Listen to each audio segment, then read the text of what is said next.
So what took me to research? It's never, I think, very simple to answer that. I was always interested in physics from the beginning. I should not say that I was doing very well in school in science all the time, but slowly I started getting interested. In school, of course, you're interested because in some subjects you happen to have good teachers and you get interested in those subjects. We had very bad teachers in chemistry, so I didn't like chemistry. But anyway, when I went to university, we had good teachers in chemistry also. So then the things changed a little bit. And why I got interested in doing research, I think partly because I had a kind of academic atmosphere in my family, and people were always interested in doing some kind of research-oriented stuff. I mean, it's not that my parents were also PhDs or something like that, but they were both teachers and professors, and so I had this thing in mind right from the beginning. First of all, I mean, I did my MSc and BSc from Jadavpur University in Calcutta, and very surprisingly, I almost had not heard of TIFR when I was doing my MSc. And I think I was the first student from Jadavpur, at least in TIFR. There was nobody before me. So that, at that time we were registered with Bombay University. TIFR was not a degree giving institute. And for Bombay University, I had to get a transfer certificate from MS from Jadavpur. And I had to submit my syllabus, physics syllabus, to show them because they had not heard of Jadavpur University either. If somebody had come from there, then they would have known about it. So I knew definitely that I was the first person to come from there. And I got interested because a senior of mine who was earlier in Jadavpur but then went to Moscow for doing his MSc came back for a year after his MSc when I got to know him because he was quite a lot senior to him. He was staying with a friend of mine in his hostel room in Jadavpur, and he was preparing for TIFR because he had known about TIFR from Moscow and from other sources. So I had then I saw him prepare, and I wanted to find out what this place was that he was working so hard to do. And I found that TIFR was there, and it seemed to be quite an interesting place and all that, and I decided that I'll also follow him and join.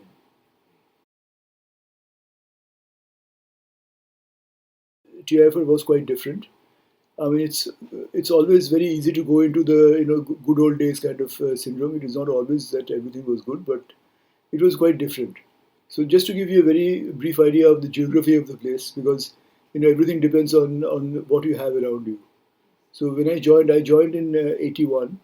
Actually, I should have joined in 80, but our university exams were delayed and all that, so I joined a little late, even though my interview took place in 80 June. I think May or June or something like that. I got a telegram from here. At that time, people used to work on telegrams. So I got a telegram saying that I was selected. I didn't know whether to be happy or sad because the question, also, of course, is also of sort of leaving your home and all that. All of you have faced that.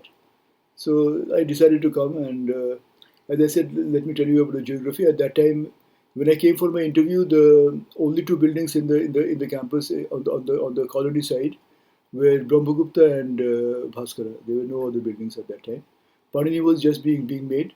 By the time I joined, Panini was also constructed, and all the other buildings came a few years at few years gaps. So there was really nothing else, and there were few enough students to have single room accommodation in the Brahmagupta hostel. Everybody had place to stay there. It was that way. It was much more comfortable than what you're probably facing right now. And in the institute, the buildings which were not there, where D block was not there, and the Pelletron building or anything, the Pelletron even was not there. The Pelletron came in 84. So all these things were absent. We didn't have any written exam. We all of us had to come here for the interview. There was one initial interview, 1.5 hours, 2 hours, something like that, and then you qualified for the second interview, if you did qualify. And the second interview was very forbidding. It was in the A block conference room, and all the professors were there. And that time, all the professors, it was not a very big number because each, we didn't have departments at that time. We had departments actually started in 2000, 2001, something like that. So we had what we had were called groups. So, for example, the Department of Condensed Matter Physics, as you see it now, had actually three groups. There was the solid state physics group, the solid state electronics group, and the low temperature physics group. These got merged into this Department of Condensed Matter Physics. Chemical sciences, I mean, or DCS was actually only one group. It was called chemical physics, and because everything had to have something to do with physics at that time, so it was called physics. And that was only one department. But other departments like, for example, astronomy, DA was consisting of many different groups. There was X-ray astronomy, infrared astronomy, cosmic ray and space physics, and all kinds of things were there. And so this was the situation where when I joined, and the students were very few. Each group would have maybe one or two, maybe three students at most, and each group would have one professor who would necessarily be the research guide, whether he actually guided your research or not, because he would be the only person recognized by Bombay University as a thesis guide. So there would be always the group head who tagged along in each paper as an author also, because he would have to be an author of two papers and all that.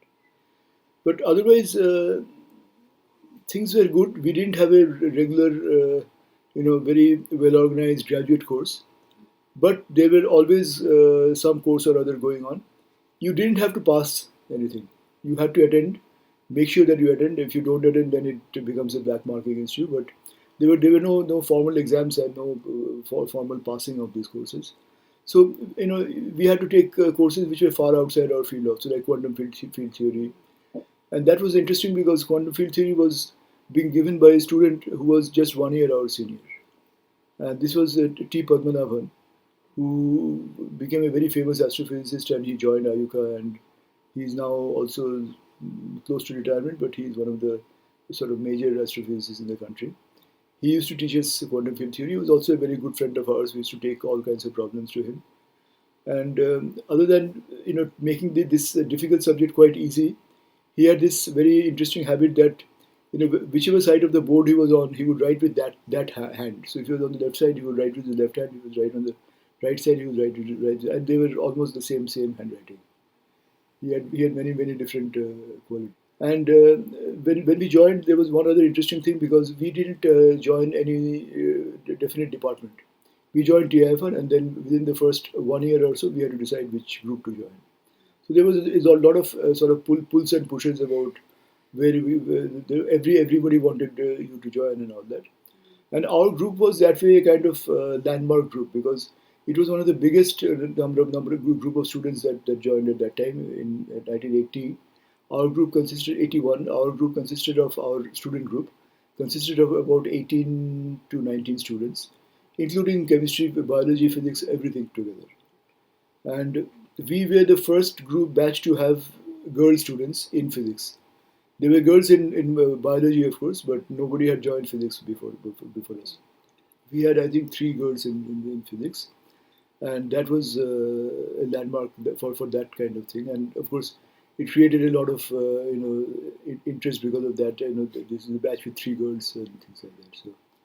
So anyway, that was nice. And only one of these three girls has actually gone on to make a career of physics. Just to give you an idea, she is now a professor in IIT Chennai.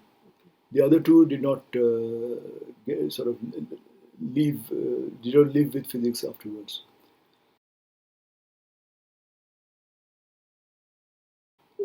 Of course, they were very interesting people at that time. One of our senior students was K. Vijayaraghavan, who became the secretary of DBT, Department of Biotechnology, afterwards. So he did a lot of things which he would not like to be sort of reminded of as a secretary of DBT, but he was one of the big starters of the football matches in the field between Brahmagupta and Panini, because at that time there were lawns and people were not supposed to play on lawns and all that. So he started doing that, and I'll tell you one story anyway about him, because we would have too many people who knows stories, first-hand stories about the DVD chairman. So he was playing there, and one of the people staying, the person staying in the corner flat in Panini was a professor in molecular biology. That time the group was called MBG, Molecular Biology Group. and he was a rather sort of cantankerous, rather short-tempered person. So and the ball would often go into his balcony because it was just beyond one of the goalposts. So one time in the afternoon, he got very angry because he was trying to sleep and the ball was not allowing him to do that. So he confiscated the football. And on a Saturday afternoon, in one winter day when people are playing football, if the ball is taken away, nobody will take it very kindly. So then the people went away and all that. And at that evening, he found that his car had all four flat tires. He had an old Fiat car, and he could more or less guess who actually had done it. So he went and asked Vijay first that I found that this has happened. What do you think? Who do you think he has done it? So this was just after the '78 World Cup final when Maradona had scored a goal with his hand, and he had said that it was not me, it was the hand of God. And of course, the hand of God meant Diego Maradona. Diego means God, so the hand of God has another meaning. So here, Vijay was asked who did this, and Vijay said, "Must be the hand of God." So things like that used to happen, and used to make things very interesting.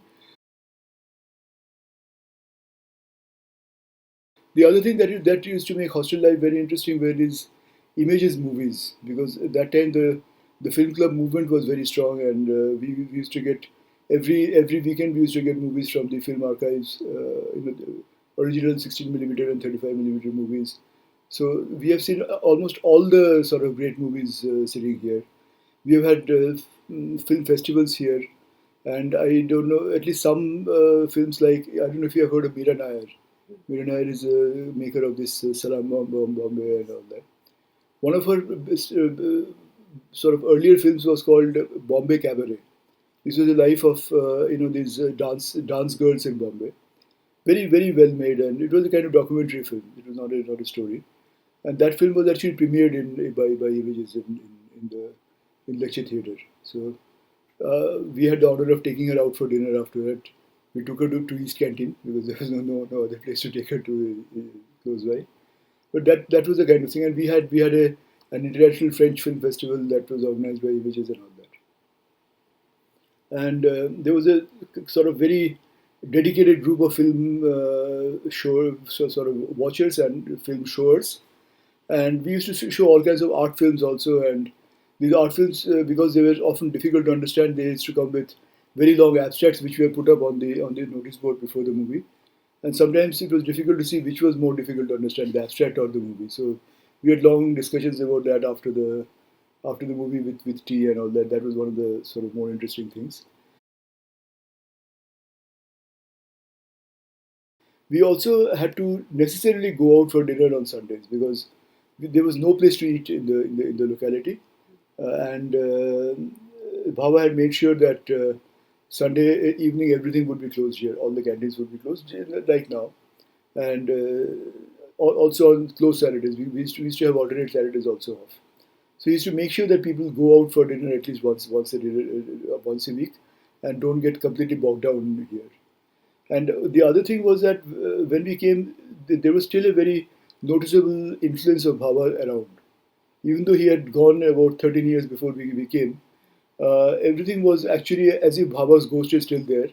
Bhava's ghost was actually supposed to be there on the fourth floor corner room, and people used to see it quite frequently.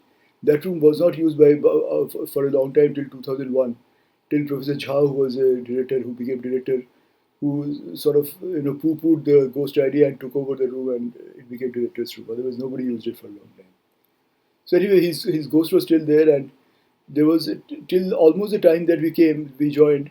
There was a gentleman here who was posted to teach people manners. For example, how to eat with the knife and fork, which hand to hold which, and things like that. There was somebody who would actually teach people that, and that was Baba's idea. Nobody, you're supposed to always tuck your shirt into your pants when you're coming in. Women did not have a dress code because there were no women, except in biology for towards the later part. And I think the first faculty member to come in shorts in the institute was in 1981. Nobody before that had ever worn a shorts here. That person became the vice chancellor of JNU afterwards. But he didn't continue here, but he was here for quite some time.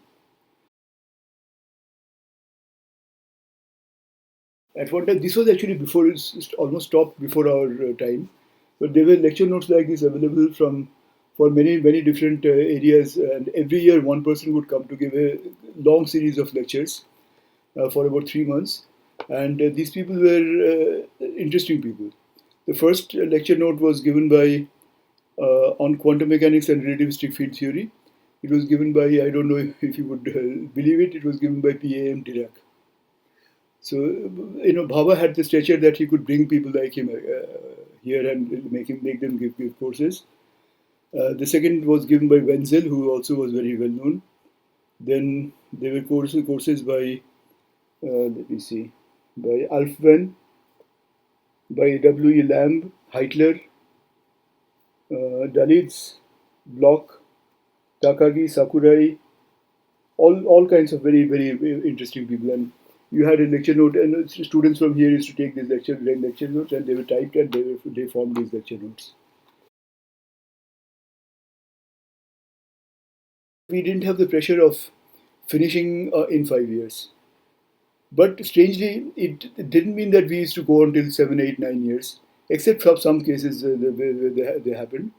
I finished in 6 years, and that was about the average. Most people used to finish in 6 years.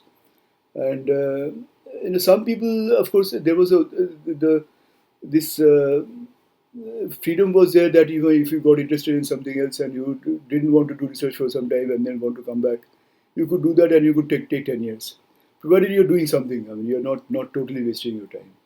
So that was a very marked difference between that time and now, because the university era and the fixed time era and all that came much later. So this was one difference that we definitely had that time, that we didn't have the pressure to finish, except a kind of self-imposed pressure. The thesis thing was handled completely by Bombay University. So we had to go to some room number 137 of Bombay University and give the thesis, 3 copies of the thesis, and they would be thrown away on the corner of the floor somewhere, and you would think that that's the end of it. But then the things used to work, and we used to get the degree and all that. But there were interesting things like the thesis that was given submitted just before me, which was on the table at that time, was a thesis by somebody called P.S. Pastricha. P.S. Pastricha was the Assistant Commissioner, Police, in charge of traffic at that time, and the thesis was the remodeling of South Bombay traffic. So now all the traffic, you see many roads in South Bombay now are one-way roads. So if you remember, if you go from, for example, this Oval Maidan. Oval Maidan, if you take our bus, it goes towards VT. That is a completely one-way road. Then while coming back, if you're coming back via the fountain area, that is one way. All the roads in South Bombay were two ways, and this thesis single-handedly changed the complete pattern of the traffic in South Bombay. So this was a much more important thesis than mine that was that, that was submitted just before me. So I felt a little humbled that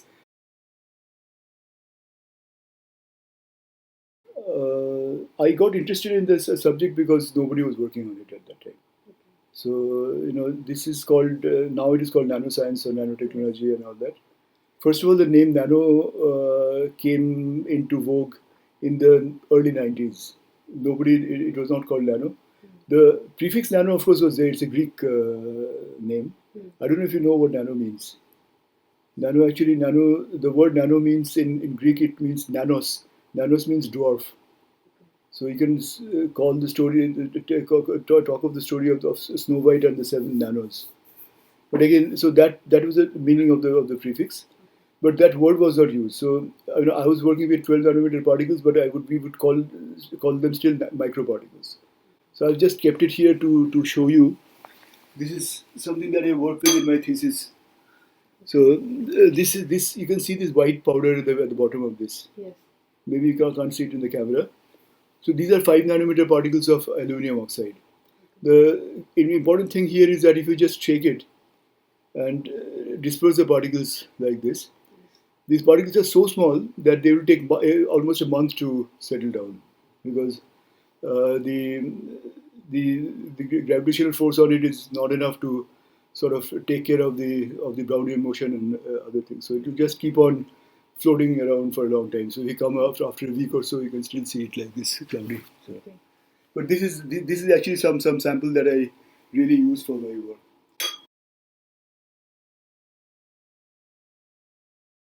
What happened is that my boss, his name was Multani. He worked with very interesting people. He worked with a very famous Indian scientist called V.G. Bhide, who became the Vice Chancellor of Pune University and all that afterwards. Then he worked with somebody called Alex Mueller in where was he? He was in the IBM research lab. Alex Mueller became a Nobel laureate afterwards for the discovery of these high TC superconductors. So then he came back, and in TIFR he sort of wandered around. He worked with in a VLSI group, large scale integrated circuit group, who was trying to make VLSI circuits in TIFR in India for the first time. And TIFR did not look upon that kind of thing very kindly, because they were developmental work and this was a fundamental research institute. At that time, even taking patents was looked down upon. It was like, if you're not able to write papers, you can take patents, but things like that. So he wandered around there for some time, and then he thought that he should be doing something more. And then he got this idea of going into the microparticle or nanoparticle area. So at that time, it was very important to make high density ceramics. So high density ceramics are ceramics are just things that like cups are made of, but what the ceramics that I am talking of are, for example, a piezoelectric ceramic. So the most famous or most useful piezoelectric is something called lead zirconate titanate. So PbZrTiO3. So this you can make this as a fine powder. But if you want to make something useful out of it, like a sonar device, which is a piezoelectric, so if sound wave falls on it, you have very, very, very small electrical signals which will detect the sound wave. And so, when a submarine runs, the depth of a submarine is measured by these sonars, because it produces a sound wave which gets reflected from the bottom of the sea, and it's caught by these sonar things. And these sonars were extremely high technology things, because you could not buy them in the market, you could not make them. So anybody, because submarines have defense purposes, so the Americans made sure that, also the Russians, that other people don't get these materials. So they had a particular kind of formulation called PZT4, which was at that time the state of the art, and it had very good piezoelectric properties and all that. And India didn't have access to it. So Multani suggested for the first time that if he makes these things using the microparticle route, that means if he makes the powder using using microparticles where the powders are very small, and then condenses them using high pressure, then he can make ceramic materials which are much denser. And it is just the density that is important, because if there are too many pores, then there are dissipations inside the material. So your responses are not good. So he thought of this thing, and then he got hold of another material which was a microwave absorption material, called YIG. Don't worry about that. And he decided that he would make these things by using the microparticle route. And he then talked to our director, who was M.G.K. Menon, who was the next director after Bhabha at that time. And M.G.K. Menon was a particle physicist, of course, but he was a very intelligent man, and he somehow immediately understood the idea behind it. Nobody in our department actually understood. So he supported this thing, and he said that you do whatever you like, I will support you, but I don't have any money. So he said, you choose your people, you get the rooms that you start the work. And Multani did the second thing that he did was, which was very sort of surprising. The first was, of course, identifying the problem. The second was that he got a crack group of people mainly by chance. Some of them he was advertised for, because he got a project from the Department of Electronics at that time. And at that time, in 1976, 5 years before I joined, he got something like, his beginning projects was something like 7 lakhs, which is a reasonably large amount of money for that kind of time. And he advertised for positions, and he got some good people. He got somebody, this early group of people he got. One of them was a chemist who was sort of who didn't like the work that she was doing at that time, and she was an extremely talented chemist who was here and who finished as associate professor in TIFR, even though she was started off as a scientific assistant.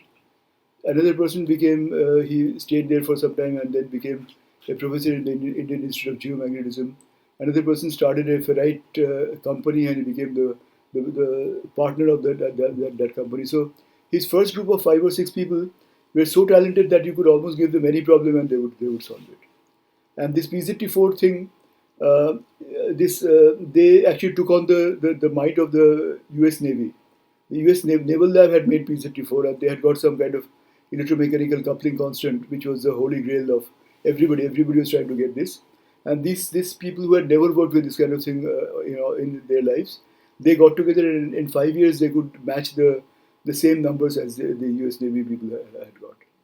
And then the government of India said that you transfer that technology to the Indian Navy and let them make it. So for the next few years, we transferred them to the Navy. There was a naval research lab here, and we got them to do it. And they could also reproduce it because it was a very robust process. But of course, it never saw the light of day because the Indian government never really bought it or never really tried it. They finally bought the submarines straight away off the shelf from Russia, and then the sonars also were made by them and all that.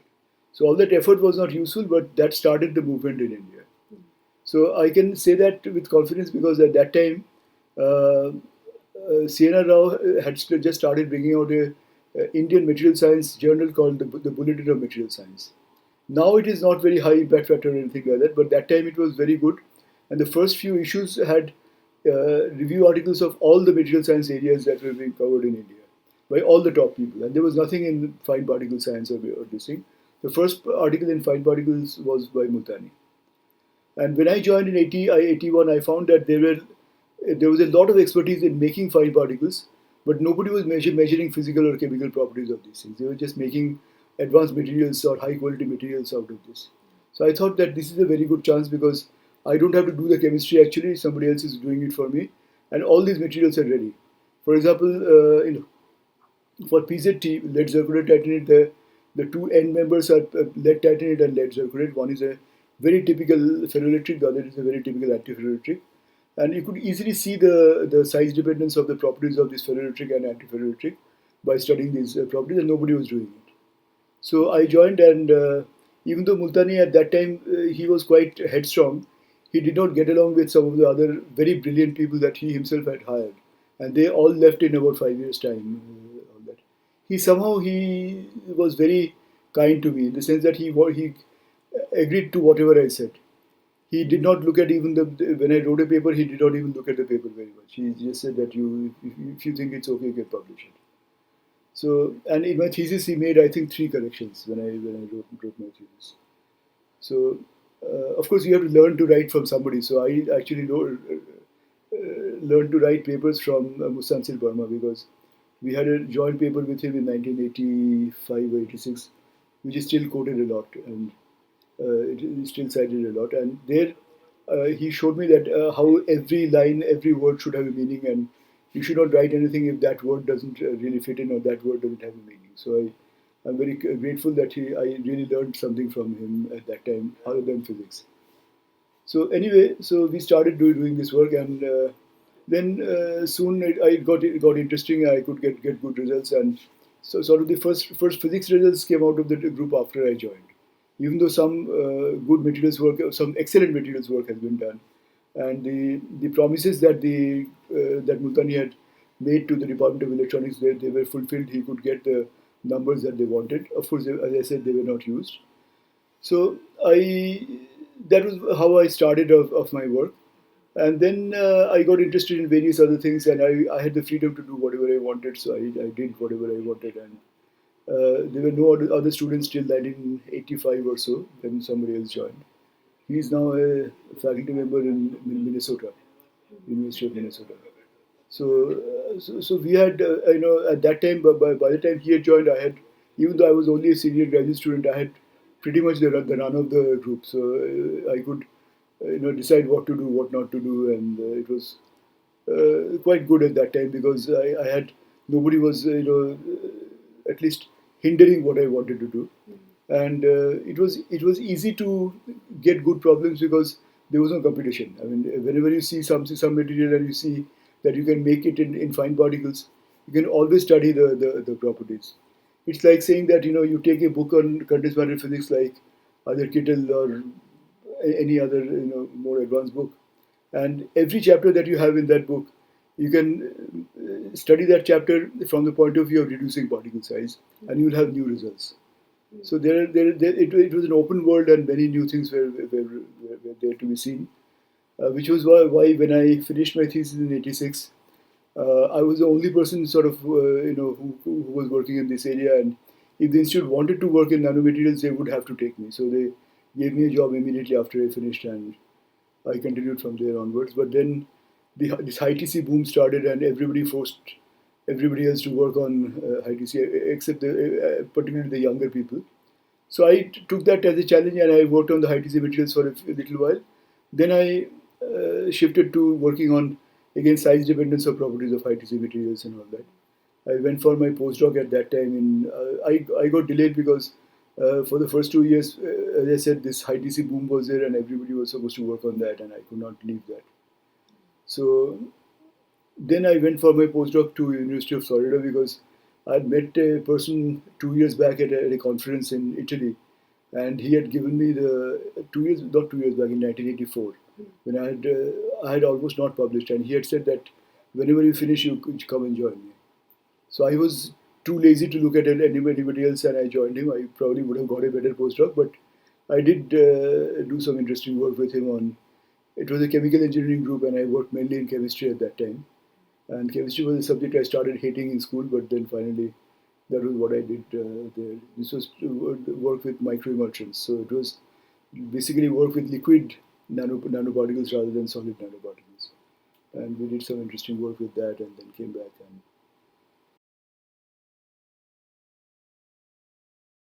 see, as you know, this has been called a fundamental research institute. So we are we are working mainly with the basic properties of matter. So it is not that we are making devices or making things which will actually end up as devices. Though I always like to think that we are working with applicable materials, so that we may not actually make devices, but we make things which can be applied and which can be used as something. So I think one of the more important things that directly came out from my work is that at least in ferroelectrics, at that time in the 90s. Now we have come to the 90s.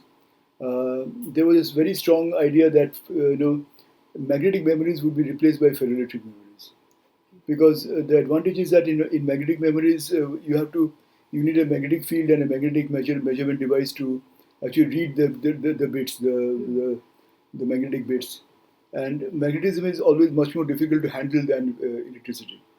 So if you have a ferroelectric thing, then you have the bits are actually stored as charges, small charges, which are easy to read. You can read the plus and minus, the absence of charge and the presence of charge much more easily and much faster than you can read a magnetic memory. So this was actually the in thing at that time, and people were working very hard to get magnetic memories and so to get ferroelectric memories and make them as small as possible and all that. Uh, some of my work with my first student actually in 1995 showed that in ferroelectrics, most of the common class of ferroelectrics, there is a critical lower size below which it will not remain ferroelectric. So there is a sort of fundamental limit to ferroelectricity, and people started quoting that, and this size was around 20, 50, 20, 10 to 20 nanometers, depending on which material you are actually working on. And people started quoting that and saying that this subject cannot go very far because we have a limit that below which we cannot go, and we cannot make them arbitrarily small. So it had a negative impact, but at least it showed the direction in which you can go to get something. Of course, you can bypass, and everything can be bypassed. You can bypass this because what we showed was that there is a size induced. That means if you reduce the size, there is a change in the crystal structure, very sort of subtle change in the crystal structure, which makes it non-ferroelectric. So that crystal structure change can be arrested by clamping this material on some substrate. So it's called epitaxial growth. So if you grow it on some substrate which has a particular lattice constant, then the thing that is growing on top will also have the same lattice constant. Then the reduction in size may not affect it so much.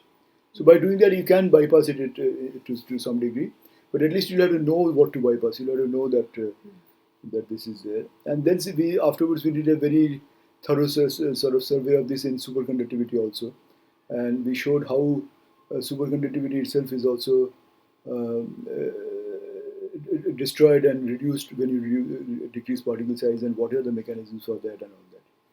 But I think the most important thing that we did, which I tried to patent and I could not patent because the lawyer I was working with was very ambitious, and he sort of claimed much more than we could have claimed, was in making devices where you could have electrical discharge at extremely low voltages using nanowires. So these were very, very fine nanowires that we had made, and we could show that we could actually we could sustain an electric discharge in it at extremely low voltages, because in a nanowire, just like a lightning arrestor, there is a very sharp tip, and there is a very, very large sort of electrical field at the tip.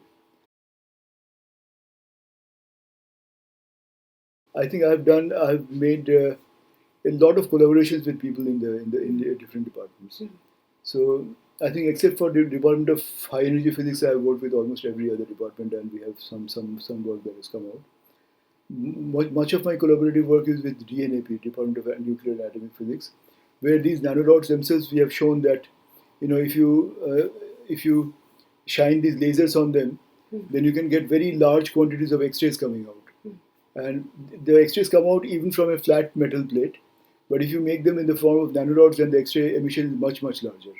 So they can be used as X-ray emitters, they can be used as electron emitters and all that. So that is also a very, very strong, practical use that one can make of this. Then there was one girl who worked with me from 2010 to 2015, who made very important catalytic materials using these nanowires and nanorods.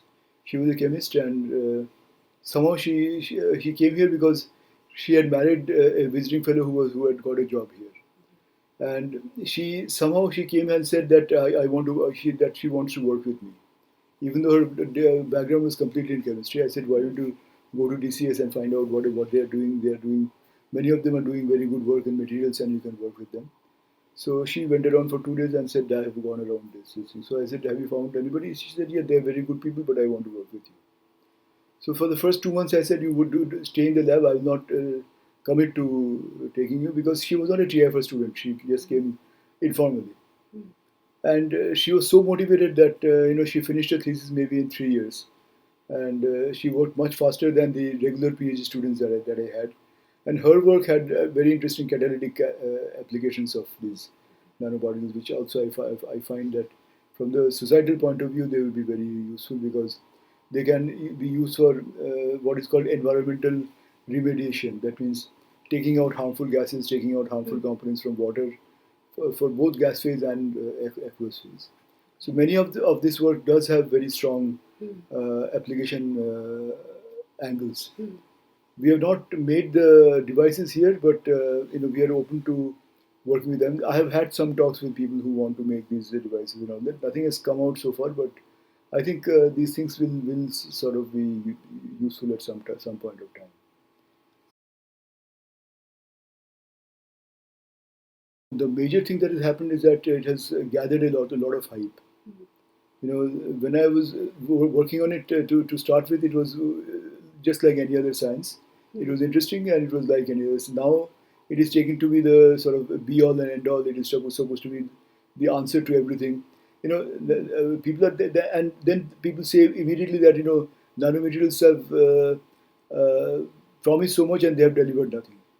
That is also not true, because you can immediately I can sit down and give you at least 200 or 300 applications where nanomaterials have actually they are marketed day in day out in devices and various things, like for example the sunblock cream that you use, SPF 45, whatever. If you go out in the sun, you put some cream. That is nothing but zinc oxide nanoparticles, because if you make zinc oxide in fine particle form, it increases the band gap, and you can have it can absorb at different frequencies, so that you have a wide gap absorption of solar radiation. That is only one example. There are many examples where things have been used. Now, of course, there are very high-end applications of, cancer therapy and many kind of medicinal things which I have not worked on, but it has impacted society because that will be very soon used. Basically, these are targeted drug delivery kind of uses, where you can have a sort of functionalized nanoparticle which will tag on to some drug and it will deliver it to the organ that is affected. In cancer, the major problem, this probably you know, but it's still worth repeating, that in cancer the major issue is when you're doing therapy using drugs, chemotherapy, is that the side effects are far worse than the actual effect. So, if you require if you have a cancer in the kidney and you want to target that, the amount of drug you require, you actually, the amount of drug that is pumped into your body is something like 10 to the power 9 times of that, because only a little bit of that is going to go to your kidney.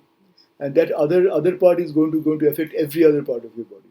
So if you can target it and make it 10 to the power minus 9 of the original dose, then of course it's a very good solution, and people are already going in that direction. So that is the direction in which nanomaterials are going. I am not going in that direction, but that is, I think, the major new use of nanomaterials for the last 5 years or so.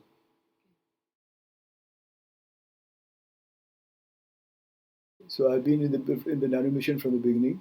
So this happened. This all started in 2004 with a meeting in the sort of Darbar Hall of Rashtrapati Bhavan in Delhi. So this was the only scientific conference ever held in the president's thing, and it was because APJ Kalam, of course, was the president at that time.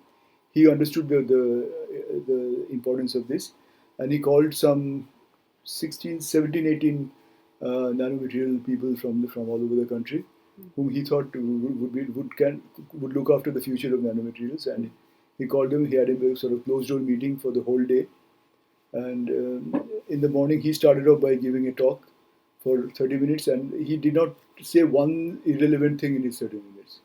He had prepared so well about what other countries are doing, what we should do, and all that.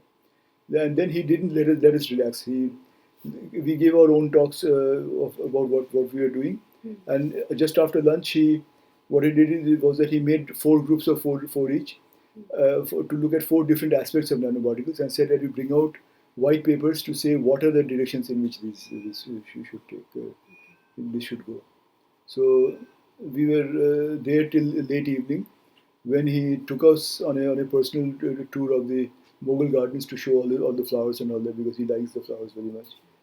And he had called us all for dinner that evening because Sonal Mansingh was giving a performance that time. She's this famous Kathak dancer, and she had brought out a book, and she was giving a personal performance for the president, and he invited us for that.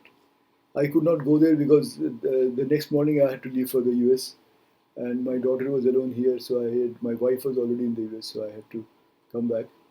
And other people who were also coming back, they all changed their minds and stayed back. And particularly, I remember one other person who was there with me was somebody called S. Banerjee, Srikumar Banerjee. He also had to definitely come back by next morning, because next morning he was becoming the director of BRC. And he said in a very nonchalant way that, I cannot miss that, because I'm taking over charge from the president. The president has to anoint me that, and the president is here. So we'll go by the same flight. Then I cannot miss this thing. So he stayed back, but I had to. I was the only person who had to come back. But see, you never go out with the intention of recognizing a problem. Problems come in many different ways. Sometimes it's because you're listening to a talk somewhere. Often, if you're going to conferences and listening to talks, something that is inconsequential suddenly says, "Oh, this is something that I can do." Then some paper that you read. Sometimes it just comes out of nowhere. I mean, there is no sure shot way that you can get hold of new problems and work on in areas. And what I have done is that I have consciously made sure that I don't work in exactly the same. I have been working on nanomaterials, of course, all my life, but I've looked at almost all aspects of nanomaterials because I get bored very fast. So I don't. That's why I don't have a long-term plan ever. So whenever I see something new, I would like to jump on it. Recently, I got interested in the hydrophobic properties of nanoparticles. Ducks, for example, are not supposed to get wet. Okay, when they swim, and you can. I've got many pictures to show that. Duck is just come out from water and it's completely dry. It looks completely dry. And for a long time, the explanation for that is that it has a gland at the base of its body, and it sort of secretes some oily substance which it preens. It sort of takes its beak and spreads across its body. So that oily substance keeps the water out. That is not correct. Actually, what happens is that the feathers of the duck, the strands of the feather have a kind of fractal structure. It's called a hierarchical structure. So you have a strand, and each strand brings out many other strands. These strands bring out many other strands. So there are 2 or 3 levels of hierarchy where you have this kind of thing coming out, and that creates a very enhanced hydrophobicity from something called the Cassie-Baxter effect. So the water cannot enter those fine strands, and that's why they get trapped, and that's why it's hydrophobic. It's just a structural effect. It has nothing to do with the oil. A lotus leaf is completely hydrophobic, and it is if a lotus leaf is like this, and you put a drop of water, hydrophobic means that it has a very large contact angle, so it stays as a blob. It doesn't spread, and if you just tilt it slightly, the water will fall off. Now let me compare that with another very common thing that all of you have seen, but nobody has noticed, I'm sure. That is the behavior of a rose petal. Okay, you spray a drop of water on a rose petal, it will also be hydrophobic. It will also form a blob. But you keep the rose petal vertical up like this, the water will not drip off. It will just stick to the petal. So that is also not because it is oily or anything like that. So both of them are hydrophobic. Both the lotus leaf and the rose petal are hydrophobic. But in one, the water rolls off, in the other, it doesn't roll off. So this is what this. Of course, I mean, I have not solved this problem, but this is something that intrigued me a lot, and I read a lot about it. And the idea again here is that this is a 2-level structure. So there is a microstructure with large sort of protuberances, and each of the microstructure has a lot of fibers coming out, which I can call the nanostructure. So now the water, when the water comes and interacts with this microstructure and nanostructure, it can do 2 things. So maybe it will not penetrate either the microstructure or the nanostructure. If it doesn't penetrate anything, it will be very strongly hydrophobic, which is what happens to a lotus leaf.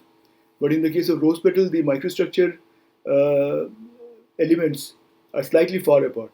So the water can enter the microstructure but not the nanostructure.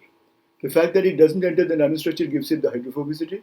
The fact that it enters the microstructure anchors it to the surface, so it doesn't fall off.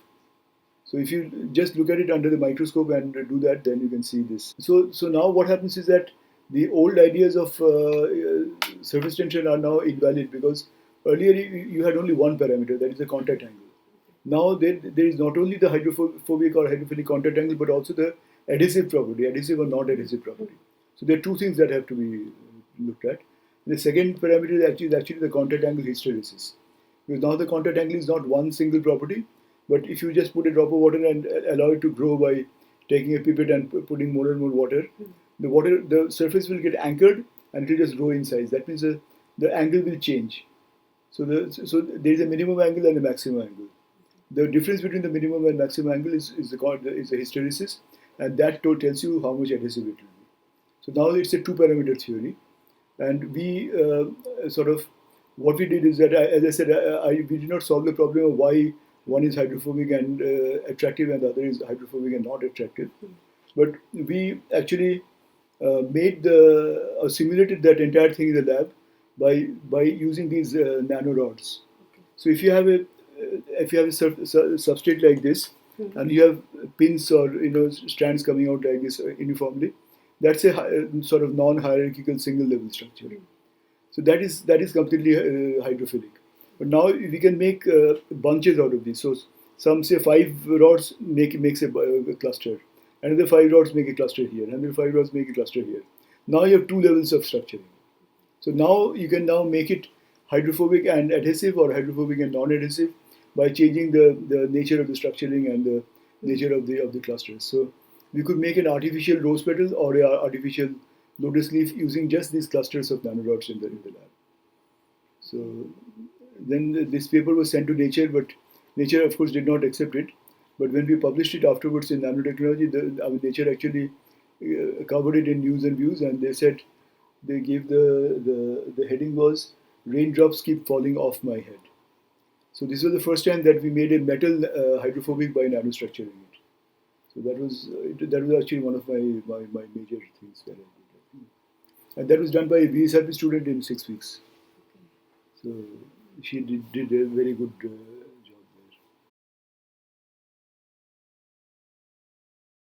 there. I would be frank, I don't think the pressure on publishing has reduced really very much. I think we also we also would feel bad if somebody else publishes something ahead of us or something like that.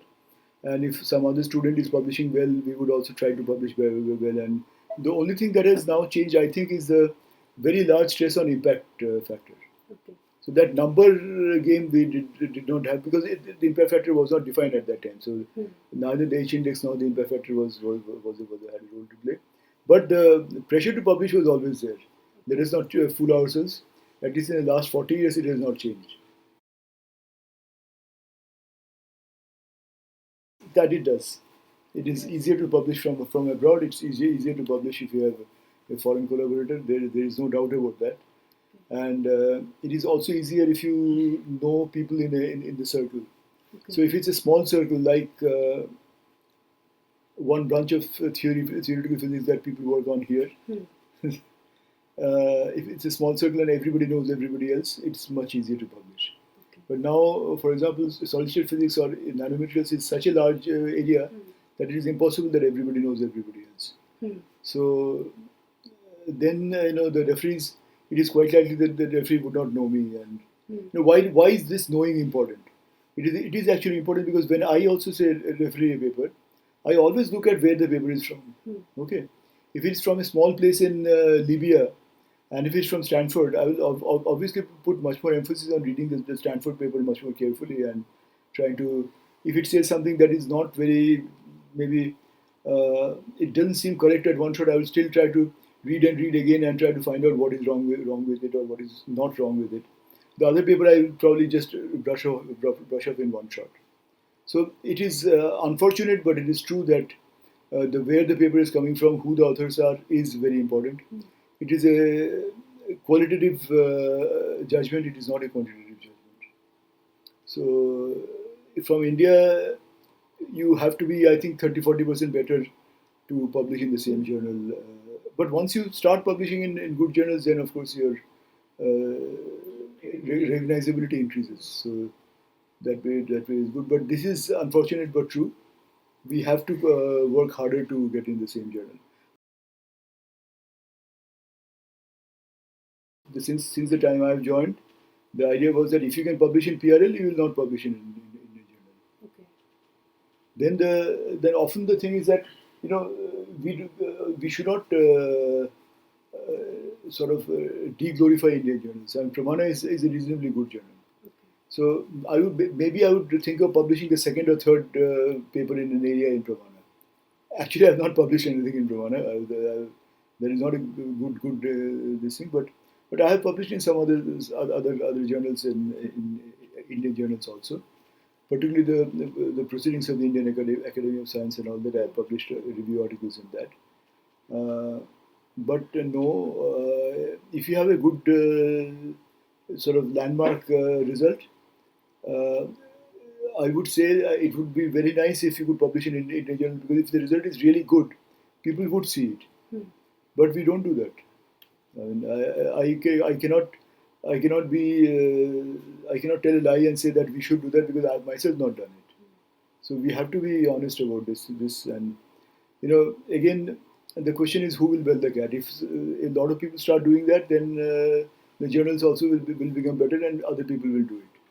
But how many other national journals do you have where people actually read papers from? Other than American, British, and a few European journals, nobody reads national journal papers from. Uh, there is this Japanese Journal of Applied Physics which publishes some good papers. The Chinese Academy of Sciences publishes some good papers. But again, I'm dead sure that their best papers are always targeted towards nature, science, and all the journals. So this would be nice, but it is not true.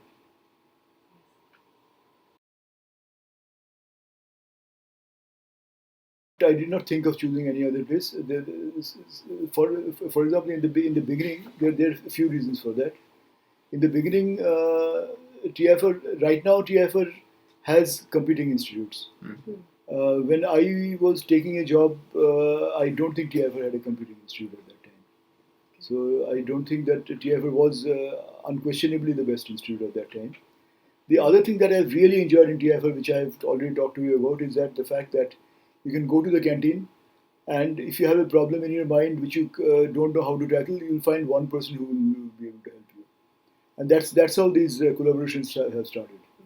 So I don't think any other place would have given me this chance to collaborate so much. I've been to, in American universities, yourself, you have either been or you're going to go to these universities. When you give a talk, the people who will attend your talk will be the sort of lab members of the person who has invited you. Even from the same subject, the neighboring lab members will probably not go to the talk. They have so much compartmentalization. But in TIFR, one advantage was that our groups were small, so we could not be self-sufficient, which I think is a very good thing. And the other thing is that we keep on mingling with each other, and we keep on exchanging ideas. I hope you will also at some point take advantage of that. So I have not really thought of leaving TIFR and going elsewhere.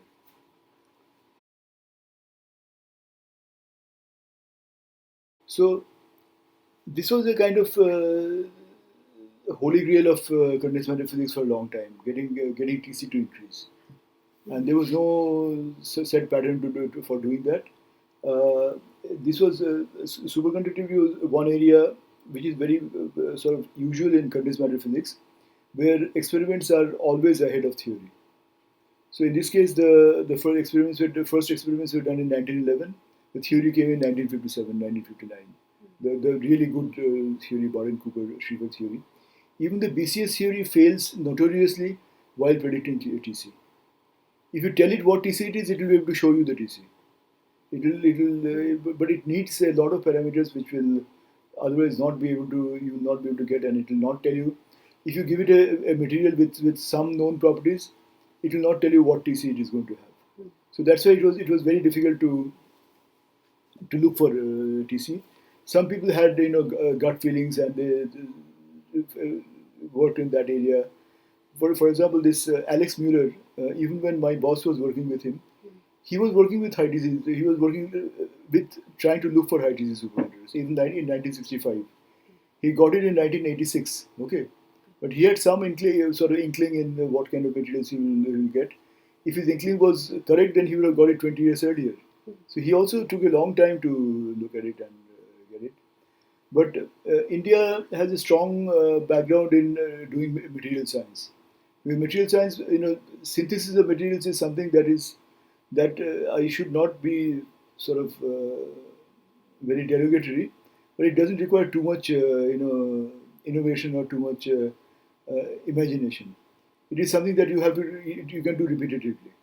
And Indians are good at doing something that is repetitive without if you don't have to use your own, very very bright ideas or something like that. So, lots of labs started working on this area, and these materials were actually not unusual materials. They were things that people could make without too much trouble. And India did contribute in some way, but again, it did not do anything that will really stand up, and that people 20 years from now will say that India is known for this in superconductivity, or TIFR is known for this in superconductivity. It's not like that. TIFR did one new sort of family of superconductors was discovered in TIFR, But that is a historical fact. It is not that that advanced the subject very, very notably. And the other thing is that I feel that we missed the bus at that time because TIFR in 1986, our department in 1986 was ideally suited for doing this kind of work because the different groups that were there. My group with Multani, it was very good in chemistry and synthesis. They could do advanced synthesis areas.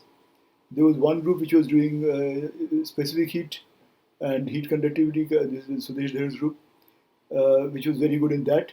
There was one group which was doing magnetic measurements, which was very good in that. There was one group which was doing transport measurements, and it was very good at that. These are essential sort of components of superconductivity research. What our head did at that time is that these five groups which were there, which were complementary groups, he set them to compete against each other. So each of these groups did the same thing. So the group A did synthesis, transport measurements, magnetic measurements, specific heat measurements. Group B did exactly the same thing. Whereas each of them had their own sort of strong points. If they had collaborated, I'm dead sure that we would have gone much more ahead than we did at that time. But it was a policy decision. The person on top thought that he could get more out of these people by setting them against each other. And I know that each day he would go to each of these labs and say, that guy has got this, yesterday, what have you got? So this kind of pressure, took us in completely the wrong direction. There was a lot of work that came out, lot more papers that came out. But if these five groups had stuck to their basic strengths, we would have got fewer papers, but we would have got much more impactful papers. And that is what that didn't happen because of bad management. Again, I can say this because now I have nothing to lose, and that person is gone. I have also partly gone, but I really feel sorry for that because even I, who was just a new faculty member at that time, I could make out that where he's going wrong, but he could not see this, or he saw it and he chose to overlook it or something. See, for me, I don't think it was very different because I sort of grew up sort of coexistically here. Okay, so I've just moved from the room next door to here. When I was a student, I was there in that room. When I'm a faculty member, I'm here. But as I told you, I was gradually taking up many of the responsibilities of a faculty member even when I was a student. I was given them, so choosing, selecting problems, selecting what kind of instruments to buy, what kind of people should join the group, and all that was left to me at that time. So sorry. So for me, I don't think it was a very different challenge to start with. So when I actually started guiding a student, it didn't come as something very new or very different to me because I was partly doing it from for some time before that also. See, now TIFR is facing many different challenges. I mean, this competing in quality is just one of them. The major problem TIFR is facing is money. That problem I really don't know what to do with because DE is slowly going to push TIFR towards saying that you generate your own funds, and TIFR is not really geared for that.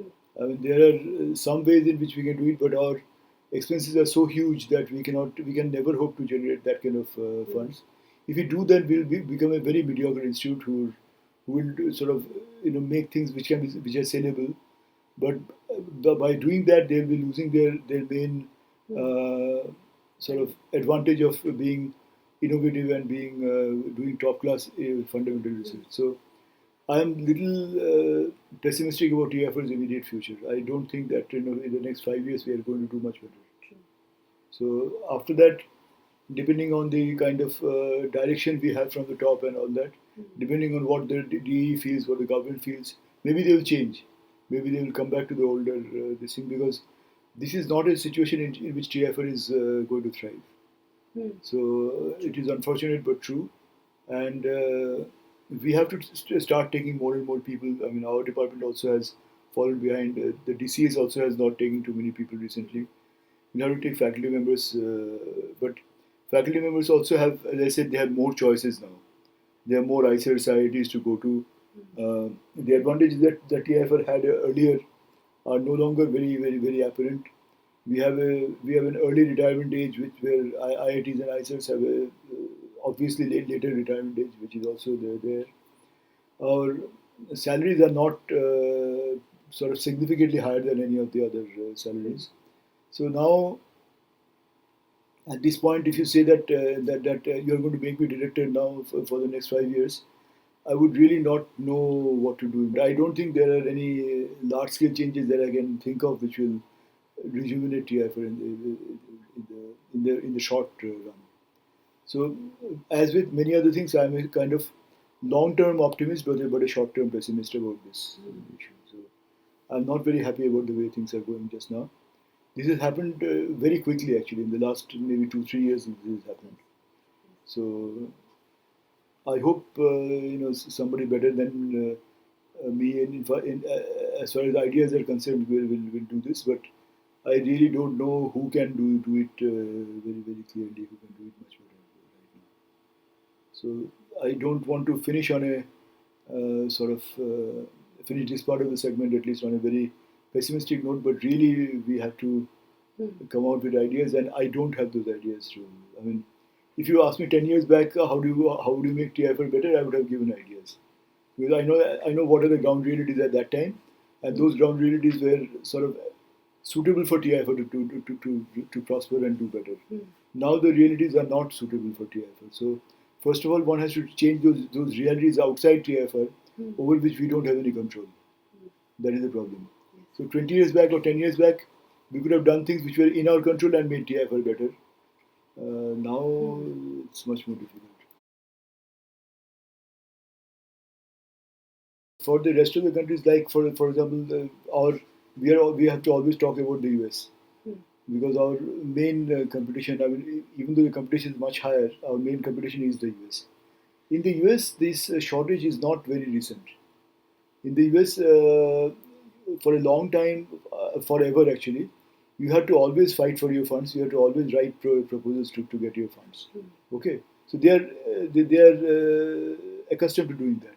So now, wherever people are doing fundamental research, they do it in a very smart way, so that part of their work is doing something that will satisfy the fund givers, that will make something that looks like a device, and part of it will be going towards fundamental work. Or if they're doing only applied work, then there is no problem. Then they can easily do that. And this is okay if your group is very large. If you have a 50-50 member group, then you can put 20 people on this, 20 people on that, and and maybe 10 people on something that is really after your heart. And you still you can make sure that the other 20 group of 20 here and other group of 20 there are going to look at two different aspects which will get you funds and money and all that. That in the US, the alumni are extremely generous. They will go and they will send millions of dollars to the alma mater. We don't have a sort of background in doing that. That is not going to work either. That's why our alumni definitions we have changed. We have made anybody who has had tea in the canteen can become an alumnus almost. I mean, it's like that. But even then, we have increased the number of alumni, but we cannot have a situation where the alumni are going to contribute to our research funds. I hope that we don't have to come to a situation where we have to sell our paintings to get our research funds. But other than that, I don't. That is not a good idea, of course. But I don't see anything very positive just now.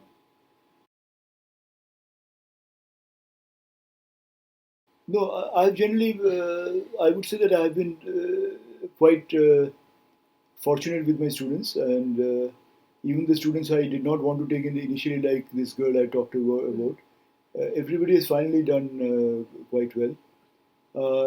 I have been criticized for being very lenient with my students, for not forcing them to work very hard. I find that makes a difference of 1 year. So if you force your students to work hard from day one, they'll finish in 5 years. If you don't, they'll finish maybe 5.5 to 6 years. At one time, I mean, they may sort of laze about in the first 1 or 2 years. Then they themselves understand the sort of use of working hard and all that. TIFR has an atmosphere like that. Uh, you people will understand it as well as I do. Nobody is going to laze around for 5 years and do nothing. I mean, it is not sort of useful for the student unless there is some psychological problem which has to be medically treated. So, but so I find that if you talk to a person regularly and if you just give them ideas or listen to their ideas, which is I think more important, finally they'll do well. Whether you ask them what you did yesterday at night at 10 o'clock and things like that. If somebody says I want to go home for 2 days, I would be very happy to say that you go home for a few days and come back. They feel much better working after that. But different people have different ways of doing the things. I will also say one thing that I have much more enjoyed students when they have come with not such a great background, where they are so-called mediocre students when they join, because then you can see them grow when you're there. I've seen that for one or two of my very recent students, where they came as really mediocre students because I didn't have anybody at that time, and through my efforts or through their efforts and all that, it is much more satisfying to see this positive DYDX than to see somebody coming in already from IIT Kanpur at a very sort of high level, and they have maybe only a slight incline towards the end. But my sort of responsibility is only up to the fact that they get a good postdoc.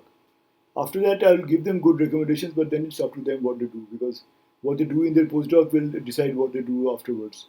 So that I cannot control. But my postdocs and my students that way have all done reasonably well. And more importantly, I think they have enjoyed working with me. So I think that is very important, because I find that most of them say good things about me and behind me also. So that is much more satisfying than getting.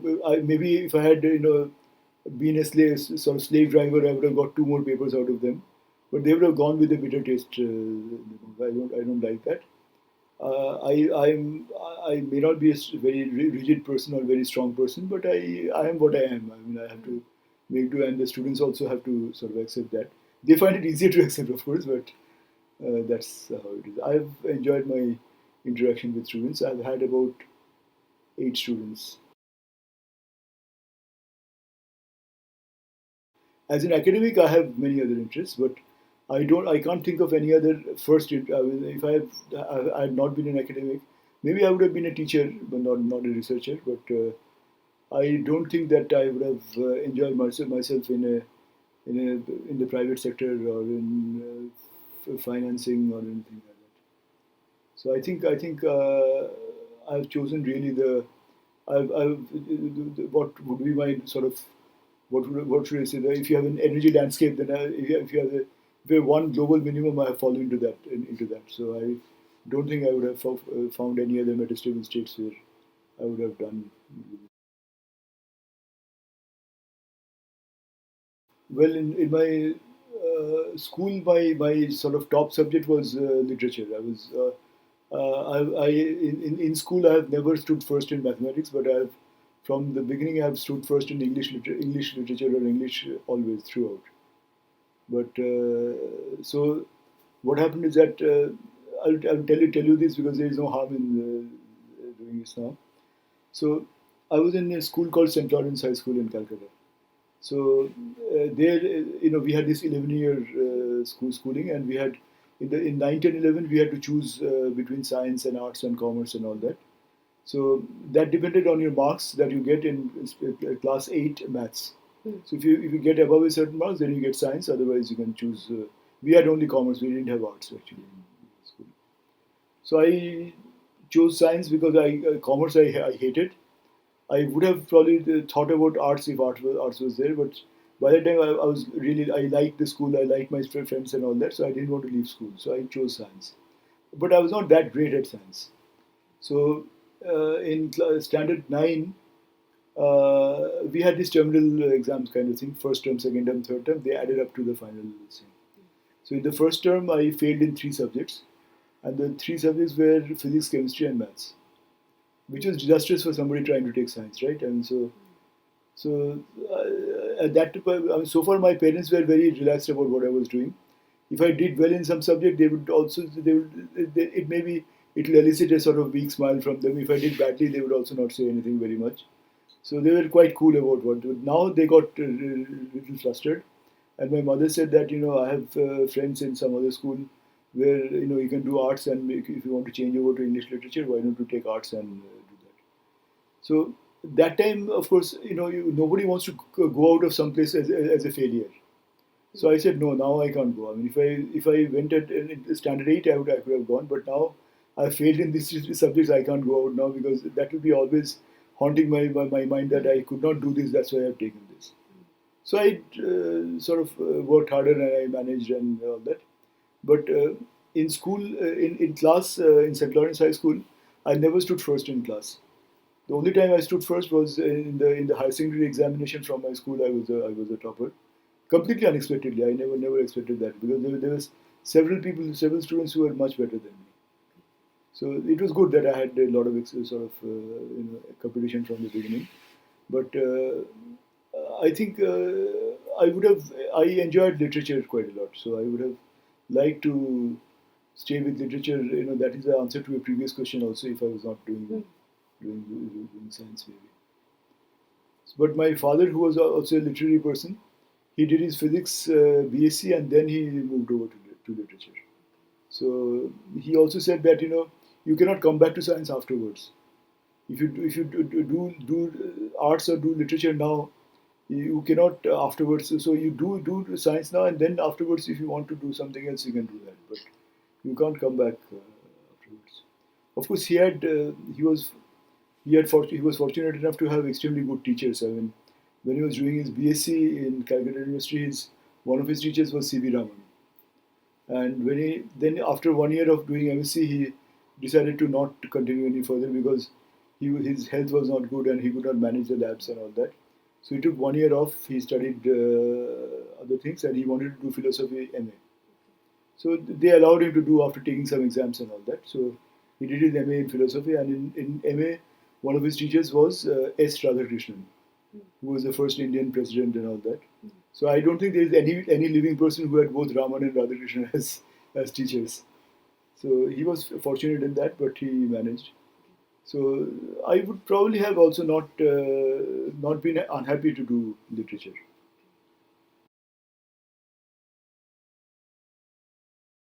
I think it has influenced. We have only one daughter, and even though we have never told her that you should do science or you should do this or that, she has taken science and she's in biology. She has done her PhD in biology from Indian Institute of Science. She's doing her postdoc now. I think it has been consciously not a strong influence. We have never said that you should do this because. So she said right in the beginning that I'm not going to do medicine or engineering because I don't want to go into that race. Then what do you want to do? Okay, let me see. So the default was science because in the house there was this atmosphere of science, and she enjoyed doing science. So initially I would sit with her and read out stories to her. For example, when she was young, I read out Sherlock Holmes. It was my favorite this thing. So and I started by reading the original Sherlock Holmes, so Arthur Conan Doyle, not any abridged version. So the usual game that we would play is that I would go up to a certain part of the story when I think all the clues are given, and then I would ask her, "Now I'm not going to read anymore. You tell me what might have happened after this." So we had this very interesting discussions about. She would say that this may have happened. I would say that this has this flaw. This cannot happen. Then she would come up with something else. I say, "Okay, that is a good idea. That may have happened." And after her PhD defense, they have to give a seminar. She acknowledged many people for many things and all that, and she acknowledged me for this. That reading out Sherlock Holmes to her and building up her inquisitiveness or logic, sense of logic thing. Not about. And I taught her science also in lot, but the point that she remembered was this. So that way, I think we have certainly influenced her in at least indirectly, we have influenced her very lot. But I find that many people here, many children here really don't go for their fathers or mothers' profession. They go for the usual engineering and medicine. That I'm not very sure why. Generally, it was positive. I mean, we had, of course, I mean, everybody has some weak teachers and all that, but generally it has been positive. I first went to Presidency College because at that time also Presidency College was the place for doing physics. But Calcutta University at that time was sort of not a safe place to be because of the Naxalite movements and all that. As it happened, Jadavpur University also started having problems after that. But I had one great advantage in Jadavpur, that is that very soon, you have a small, as you see, the department is only 20, maybe 20 students to 30 students, something like that. And within 1 year, you build up a reputation in the class. So the teachers know you after 1 year. So then it is unlikely that the exam paper will go to some unknown person and he will mark you badly because of this. Here, if there is some problem, the teacher will say, "Oh, this is his paper. Let me go over it more carefully." So that I think was a kind of comfort zone, that I knew that if I will not do badly by chance. If I do badly, it would be because I have done badly.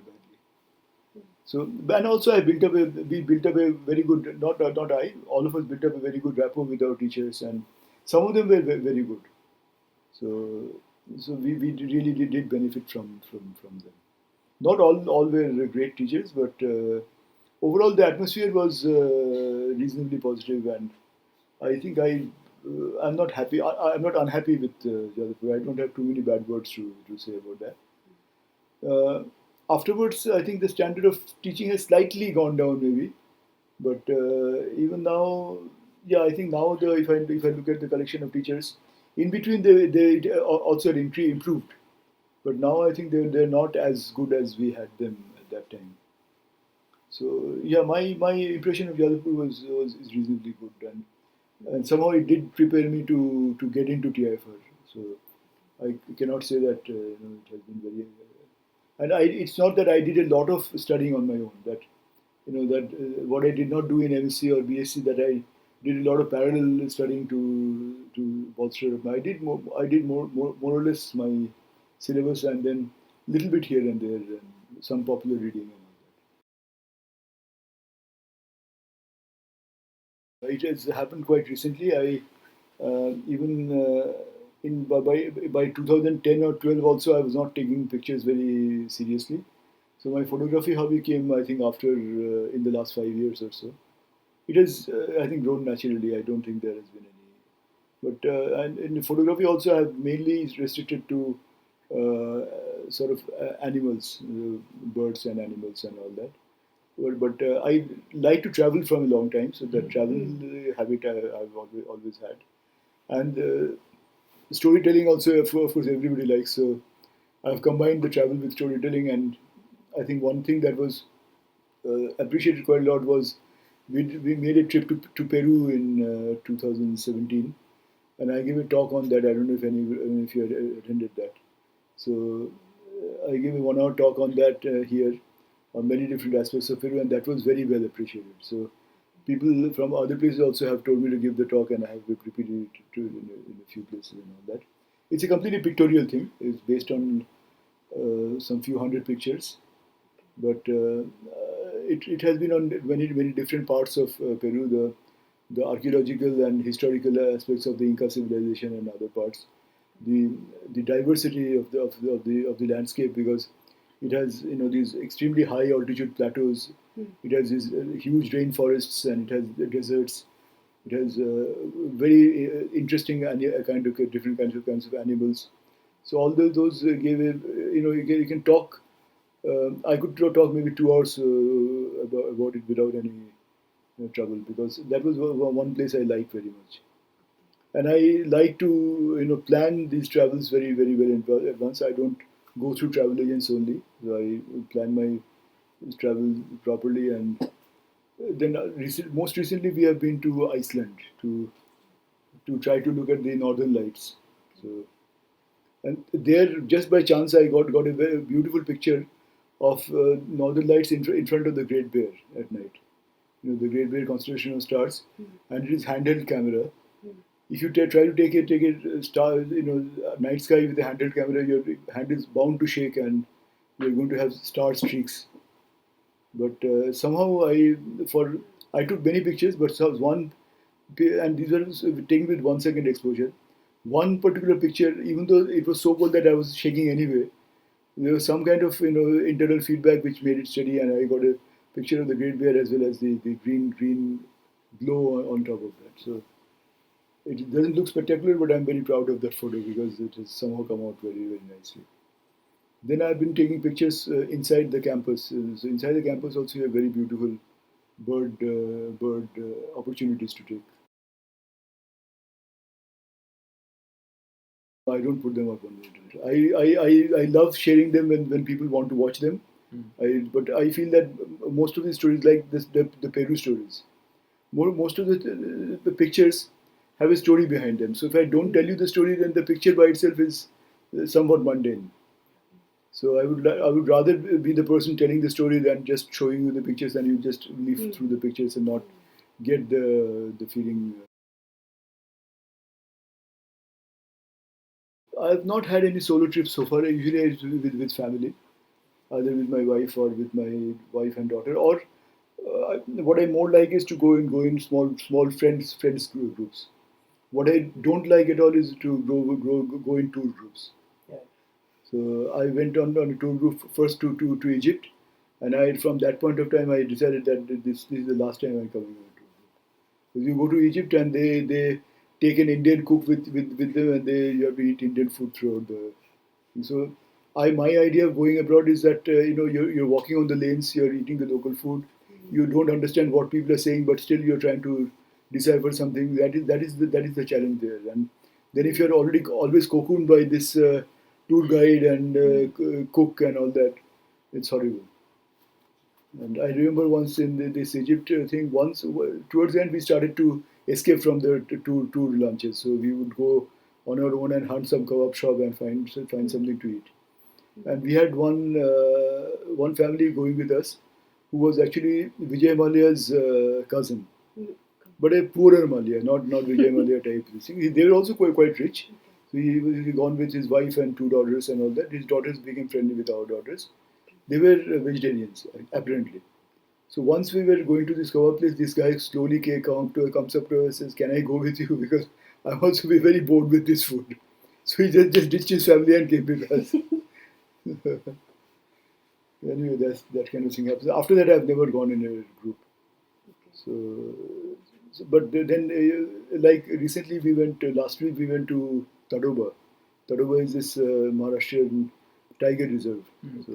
So there, I went with the families of two of my class friends from college. So that kind of trip I enjoy very much. So. Well, the best way to tell you is not for the camera, but I made a video film on that also of my trip to. Sometime maybe I can show you that. But it was very interesting, obviously, because you don't have this opportunity often of being a national guest and being whisked off from the airport in a kind of convoy with all the cars on the road, off the road, and everybody watching and all that. Is very unique opportunity. And then you go everywhere. They take you on the tour of the entire country and many of these things. And then of course the award from the president and all that. But it was not, of course, for me. It was for my parents. So I was only a proxy this thing there. So at least I have been to receptions by the Indian president and the Bangladeshi president separately. No, that was very nice. But there are many small stories there which will take too long to tell here. But they were very sort of good hosts and all that. And I remember one particular occasion when we were having dinner. Of course, these dinners are official dinners, so they put the name tags on all the places and all that. And you have fixed people who are there. So on our table there was myself, my wife, the national poet of Bangladesh. His name is Shamsur Rahman. So he was there, and the chief of Bangladesh air staff, the chief of Bangladesh naval staff, and the chief of the army staff. All three of them were there together. And we had a very sort of wide-ranging sort of conversation about many different things. Of course, all of them speak Bengali, so that is an advantage. But in India, I know that these three chiefs would never be at the same table together because they always make sure, from the security point of view, that they are not usually at the same place. There is in one common meeting where the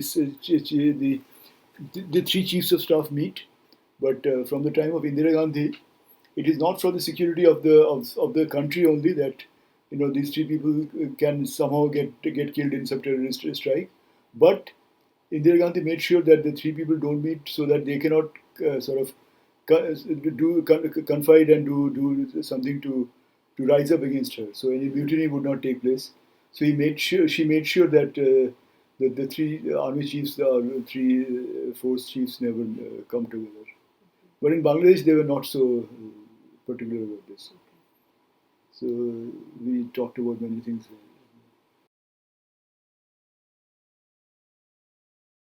It is actually the Naval Research Lab. Yeah. So Indian NCML, Naval Chemical and Metallurgical Lab. I was really not directly involved in that, so I should not. I mean, I've been to the NCML several times with my colleagues, but I was, as I said, I was riding piggyback on them, and I was getting the materials from them to do other studies. So I did only few studies for these sonar materials. So I should not really take the credit for that. But at that time, since I was there, I was doing some of the liaison with the NCML. I've been to their offices several times and all that. But I don't have enough experience to really say that I had some experience with the Indian Army or Indian DRDO. But then afterwards, the Western Naval Command once called me to give a talk on nanotechnology to them. That was much later. That has nothing to do with this sonar business. okay. So that was about 15 years back or so, and then that was in the this Lion Gate area. So afterwards, they had the lunch was served on one of the ships, a frigate which is on the sea. Do you know why they have lunch on the sea? Because in any official lunch in India, they are not supposed to serve liquor. But if you're on the sea, then the government of India rules don't apply because the sea the captain is the person who decides what is going to happen. So if they want to have liquor, they just take you to the ships. So that was something that I learned at that time. It was interesting. The other interesting encounter I had with the defense was once I was called by the Bombay Assistant Police Commissioner, and they said that we would like to talk to you. So I immediately thought, why do they want to talk to me? I have not done anything to my knowledge. I have not made any bombs or anything like that. So they said, no, don't worry. I mean, we'll send some people over to you. We want to discuss something. So they sent two or three people here, and I was taken to the this just opposite the museum. You have this West Regional Police Headquarters. So I was taken there to the police commissioner's office, and they wanted to have some knowledge about an instrument that they were going to buy to sniff RDX. So you know this RDX the explosive, right? So it's an organic plastic explosive. So you cannot catch it on a metal detector. So the only way to actually detect is use a nose. That means you suck out some vapor from it, or suck out some vapor from the vicinity of the person who may be carrying it, and that vapor would have some few molecules of this RDX. So you do a mass spectrographic analysis of that. So because I had heard the word RDX when he was talking to me, I could read up some of these things. So I could. Otherwise, I also had no knowledge of how it. So I had to give them a kind of short seminar about how this works and what they expect from it and all that. But it was very interesting to talk to the police because all these people are very intelligent. It's not because they're in the police they've lost their sharpness or anything like that. I think you should entirely leave it to the scientist, individual scientist. So if the scientist has a social conscience, certainly it should be nurtured. If the scientist just wants to do basic research and he or she is very good at it, he or she should be allowed to do that. So I think one should definitely not make a rule sort of rule out of it. I think it's becoming better. I mean, I would say that I'm more optimistic about that, particularly now that the science education is now more comprehensive in the sense that you don't really choose your branch very soon, like the ICERs. The first year you have all physics, chemistry, biology, maths, everything like that, and you slowly drop subjects.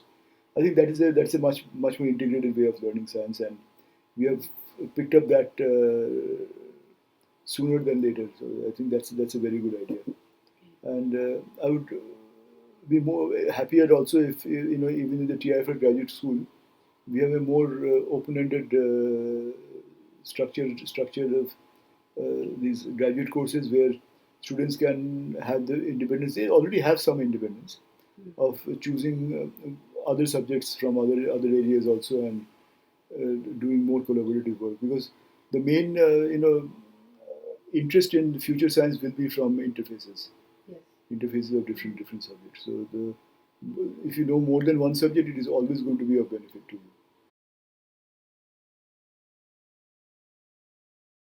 First of all, I don't know if there is any scientific thinking in the country. So the thinking is now getting more and more sort of non-scientific or anti-scientific. I mean, the political class is now not pro-science actually, and the way they talk is very disappointing. And even senior scientists cannot do anything about it very much. I don't know if research scholars can contribute to the growth of scientific thinking. One way that they could do it, which is in TIFR, fortunately, it is done very well, is this outreach program. Hmm. So the best way is not to think of the country's policy or anything like that. Hmm. Just as far as possible, go to schools. Hmm. Talk about how science is done in schools, because the school children really enjoy it. I mean, if you talk to them, if you don't talk down to them, and particularly as a student, you will have the advantage that they will also take you as a fellow student, and they will be more akin to hearing from you. That is the best way that one can help actually, because and I think that we should take it as a policy to encourage students to do that, and to pay them to do that whenever they go home or something. Talk to as many school students and talk about your research career and all that, because right now 90% of the parents and children believe that the only thing that you can do is engineering and medicine, and there is nothing more sort of boring than that, because the people who really study engineering are not don't become engineers. Medicine, of course, if you study medicine, you have to become a doctor more or less. But I find this is a very kind of narrow-minded thinking and very counterproductive, that somebody does engineering for 3 years or 4 years and then does MBA and goes into a job which requires neither management skill nor engineering skills. That's a waste of talent. So that's why more and more students should be encouraged to do basic science and then do something else maybe, because if you need to have a skill, even if you want to be a manager, it's better to be a science graduate and a manager than an engineering graduate and a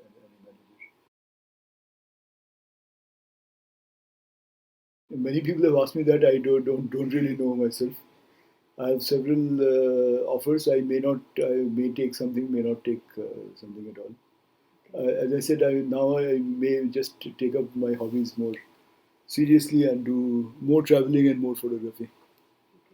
But I want to at least in the beginning, till September, I want to actually just finish writing my papers, because I have several things which have not finished. I started I think a very interesting thing on the structure of Indian coins from second century BC, third century BC. We have got some things, and their microstructure is extremely interesting. They have sort of nanometer scaled structuring in these coins, and how they came about and all that is very important to know. So I will do some work in that area.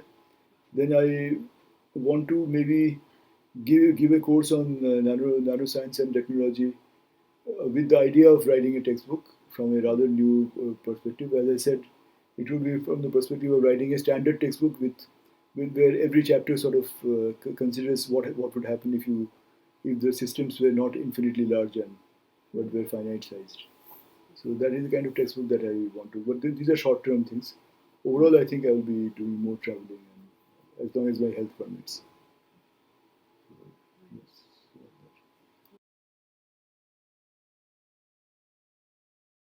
Yeah, yeah. I always enjoy talking. So, and talking to younger people is always more enjoyable than talking to people of my age.